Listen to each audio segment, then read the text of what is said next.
दिल्ली का अगला सीएम कौन होगा, इस पर मंथन फिलहाल चल रहा है। लेकिन दिल्ली में नई सरकार के शपथ ग्रहण समारोह का कार्यक्रम करीब करीब तय हो चुका है। सूत्रों के मुताबिक 20 फरवरी को दिल्ली में नई सरकार का शपथ ग्रहण होगा। दिल्ली के रामलीला मैदान में नई सरकार का शपथ ग्रहण समारोह होगा और शाम 4:30 बजे नई सरकार का शपथ ग्रहण होगा। इसके लिए दिल्ली के रामलीला मैदान में तैयारियां भी शुरू हो चुकी हैं।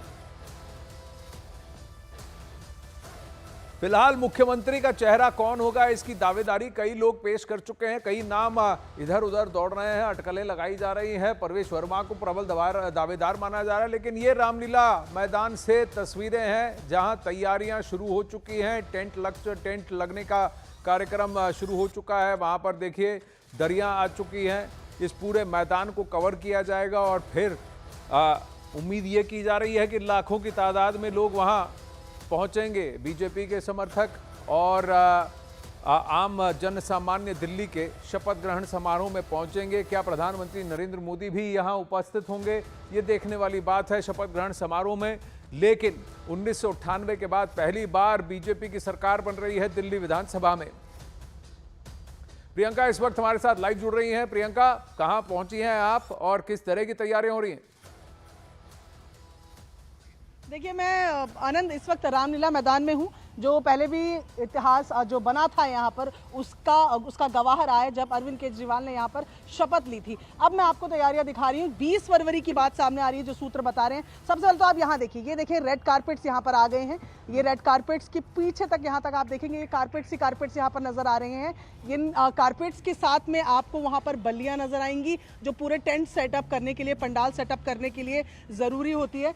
और साथ ही यहाँ पर ये जो अरेंजमेंट्स किए जा रहे हैं, अगर पीछे आप देखें आपको चेयर्स नज़र आ रही होंगी, मैं आपको आप कुर्सियाँ यहाँ पर दिखा रही हूँ। और पीछे तक ज़रा ये ग्राउंड देखिए अपनी कैपेसिटी के चलते, क्योंकि यहाँ पर लाख लोगों की कैपेसिटी है और इतने ही लोगों को माना जा रहा है कि शपथ समारोह में बुलाया जाएगा। ये 1 लाख लोगों के हिसाब से यहाँ पर तैयारियाँ की जा रही हैं। तो यहाँ पर आपको मैंने ये दरिया दिखाई, मेरे कैमरा पर्सन जय अब आपको दिखाएंगे कि इस तरफ वो जो फ्रंट लाइन में सोफे लगते हैं ना, जहाँ पर विशिष्ट गेस्ट बैठते हैं, वो सोफे भी यहाँ पर पहुंच चुके हैं। ये सोफे यहाँ पर देख रहे हैं आप। और पीछे वो खास मंच जहाँ पर शपथ समारोह होगा, वहाँ पर सफेदी हो चुकी है, वहाँ पर पेंटिंग हो चुकी है। और यहाँ पर अंदर अगर आप देखेंगे तो कुछ माली अभी भी नजर आ जाएंगे, जो ये सामने छोटे छोटे जो पेड़ यहाँ पर लगे हैं, इनकी कटाई छटाई कर रहे हैं। वो देखें आप, वहाँ पर आपको एक नजर आएंगे, एक रिक्शे पे एक व्यक्ति है जो फिलहाल चूना घोलते हुए, पेंट घोलते हुए वहां पर नजर आ रहे हैं, क्योंकि इसकी पूरी यहाँ पर पेंटिंग की जा रही है। इस पे दोबारा से इसको व्हाइट वॉश किया जा रहा है। 20 फरवरी शाम 4:30 बजे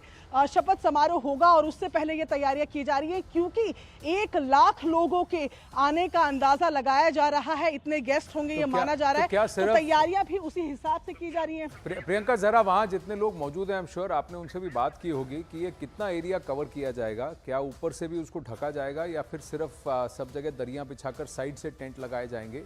और इनको कब तक का डेडलाइन दिया गया है, उससे हमारे खबर की पुष्टि भी हो जाएगी, क्योंकि इनको तो कहा ही जाएगा कि 20 फरवरी तक तैयार रखो अगर 20 फरवरी को शपथ ग्रहण होना है। देखिए, यहाँ पर जो लोग हैं वो कैमरे पे कोई भी बात नहीं कर रहे हैं, लेकिन यहाँ पर साफ तौर पर हमें बताया गया है कि उनको जल्द से जल्द ये काम करने के लिए कहा गया। और आनंद, ये अंदाज़ा भी लगाया जा रहा है कि जो बैठक विधायक दल की आज के लिए जो थी, वो जो टली है, वो शायद टाइम बाय करने के लिए ही टली हो, क्योंकि ये प्रोग्राम जो है इसे ग्रैंड बनाने की तैयारियां की जा रही हैं। लोग यहाँ पर देखें, आप अभी से काम शुरू हो गया। और आप जिस तरीके से कह रहे हैं, अभी तक जो नजर आ रहा है, क्योंकि बल्लियां आ गई हैं, एक पंडाल का सेटअप रहेगा और मौसम क्योंकि अभी ठीक है, तो ये हो सकता है कि ओपन एयर उसको रखा जाए। पीछे जहां तक ट्रक दिख रहे हैं, जहां पर वो ट्रक की लाइन आपको नजर आ रही होगी, वहां तक ये पूरा एरिया जो है वो मंच के तौर पे, वो जो स्थल है उसके तौर पर यहाँ पर इस्तेमाल किया जाएगा।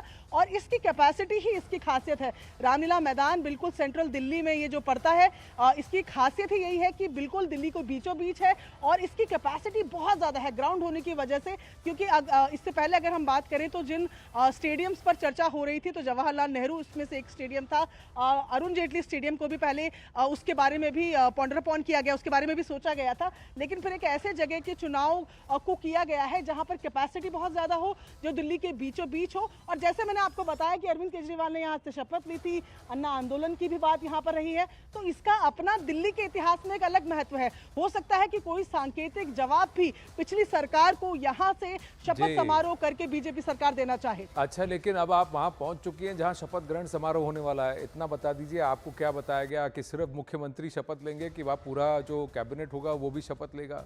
और 5-6 तो प्रबल दावेदार हैं, उसमें एक ही महिला का नाम शुमार है, रेखा गुप्ता जी का। तो प्रबल दावेदारी किसकी है? क्या सहमति बन चुकी है, ओवरऑल फैसला हो चुका है कि अभी भी टॉस चल रहा है? अभी आनंद केवल कयास पे कयास लगाए जा रहे हैं। ये भी माना जा रहा है कि जो कैबिनेट है हो सकता है वो इस तरीके से डिस्ट्रीब्यूट की जाए जिस तरीके का मैं कहूँ सपोर्ट जो है कम्युनिटी वाइज जो है इस बार दिल्ली में मिला है। और कम्युनिटीज़ की अगर बात करें तो पंजाबी कम्युनिटी का साथ बहुत ज़्यादा मिला है इन चुनावों में, पूर्वांचलियों ने साथ दिया है और इसीलिए, और खासतौर उत्तराखंड के जो प्रवासी हैं उनका साथ मिला है। मैं सीट वाइज अगर आपको ये बात बता रही हूँ तो ऐसे में ये माना जा रहा है। और जाट चेहरे आप नहीं भूल सकते, क्योंकि जो जाट लैंड है पूरी बाहरी दिल्ली, उन्होंने बहुत सपोर्ट किया है। गुजरों का सपोर्ट इस बार नहीं मिला है, तो लेकिन जाट चेहरा एक हो सकता है। एक बनियों ने, जो वैश्य समाज है, उनका सपोर्ट हमेशा से रहा है। पंजाबियों ने इस बार साथ दिया है। तो ये माना जा रहा है कि इन कम्युनिटी से एक रिप्रेजेंटेटिव जो है वो कैबिनेट में शामिल किए जा सकते हैं। नाम क्या होगा इस पर अभी कयास नहीं लगाए जा रहे, लेकिन रेखा गुप्ता का नाम इसलिए आगे चल रहा है क्योंकि वो एक तो वैश्य समाज से आती हैं, दूसरा दिल्ली अभी जो भी देश भर में जहां पर भी बीजेपी शासित सरकार है, महिला मुख्यमंत्री नहीं है। तो क्या दिल्ली से एक एग्जाम्पल सेट किया जाएगा? ये दो कारण हैं जहां पर रेखा गुप्ता का नाम आ रहा है। इसके अलावा पुराने संगठन के जो लोग हैं, जिनको हम डार्क हॉर्सेस कह रहे हैं, जिनमें हम पवन शर्मा की बात कर रहे हैं, जिनमें हम राजकुमार भाटिया की बात कर रहे हैं, जिनको आपने कैमरे पे बहुत नहीं देखा होगा लेकिन वो संगठन के लिए बेहद इंपॉर्टेंट है, उपाध्यक्ष रहे हैं।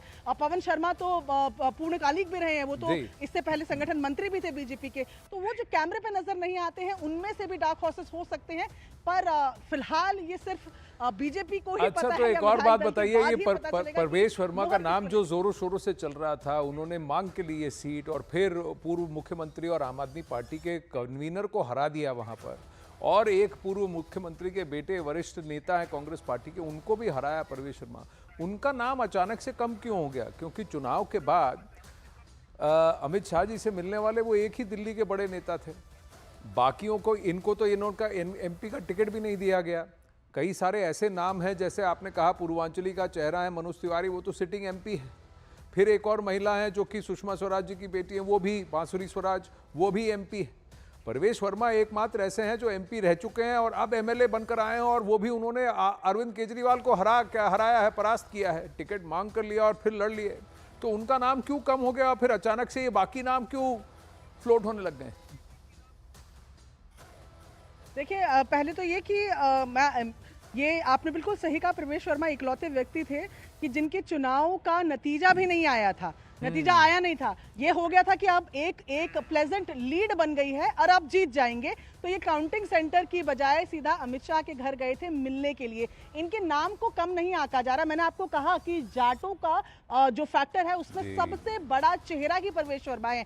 ये कह देना कि वो लिस्ट से बाहर हो गए, फिलहाल जल्दबाजी होगी, लेकिन ये जो तमाम नाम आ रहे हैं ना, वो बीजेपी के पिछले पैटर्न्स को देखकर आ रहे हैं। जिन राज्यों में सरकारें बनी हैं बीजेपी के हाल फिलहाल में, वहां पर प्रचलित नाम सामने आए ही नहीं, और इसीलिए परवेश वर्मा का नाम अपने आप एक बैक सीट लेता गया तमाम चुनाव की चर्चाओं में। लेकिन उनका नाम अभी भी अग्रणी लिस्ट में बना हुआ है, क्योंकि जाट फैक्टर की बात की जाए पूरी बाहरी दिल्ली में, मैं वेस्ट दिल्ली कॉन्स्टिट्यूंसी की अगर आपको बात बताऊं, एक कॉन्स्टिट्यूंसी में 10-10 असेंबली सीट्स थी।